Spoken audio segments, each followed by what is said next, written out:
தண்ணீர் தட்டுப்பாடு, கூலி ஆட்கள் பற்றாக்குறைக்கு மத்தியில் சாகுபடி செய்த கரும்புக்கு உரிய விலை கிடைக்காததால் தஞ்சை மாவட்ட கரும்பு விவசாயிகள் இன்னலுக்கு ஆளாகியிருக்கிறார்கள். நிலுவைத் தொகை வழங்கவில்லை எனில் மாற்றுத் தொழில் செய்யும் நிலைக்கு தள்ளப்பட்டிருப்பதாகவும் அவர்கள் கூறுகின்றனர்.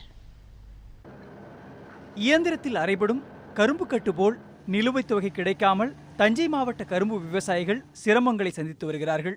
தஞ்சை மாவட்டம் குறுங்குளம், ஒரத்தநாடு, திருக்கானூர்பட்டி, வல்லம், கந்தர்வக்கோட்டை உள்ளிட்ட 10க்கும் மேற்பட்ட கிராமங்களில் 12,000 ஏக்கரில் கரும்பு சாகுபடி செய்யப்படுகிறது. தண்ணீர் இன்றியும் மின்சார தட்டுப்பாட்டுக்கு இடையில் சாகுபடி செய்த கரும்பிற்கு இதுவரை 17 கோடி ரூபாய் வரை நிலுவைத் தொகை வழங்கப்படவில்லை என விவசாயிகள் கவலை தெரிவிக்கின்றனர். சரியாக விவசாயம் பண்ண முடியல, வர்றவங்களுக்கு கூலி கொடுக்கறதுக்கும் முடியல. இப்போ கரும்பு டன்னேஜ் ரேட்டும் ஏற்றி தரேனாங்க, அதுவும் இப்போ இதுதான் பண்ணியிருக்காங்க, பரிசீலனையில் தான் இருக்குது, ஒன்றும் சரியில்லை.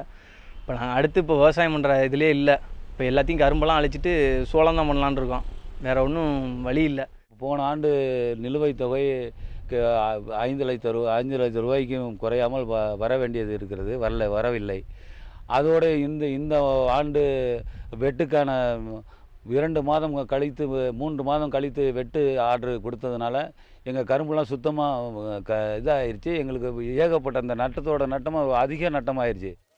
கடந்த 2 ஆண்டுகளாக சர்க்கரை ஆலைகள் குறித்த காலத்திற்குள் திறக்கப்படாததால் கரும்புகள் தோட்டத்திலேயே காய்ந்து எடையிழப்பு ஏற்பட்டு விவசாயிகள் பாதிக்கப்பட்டுள்ளனர்.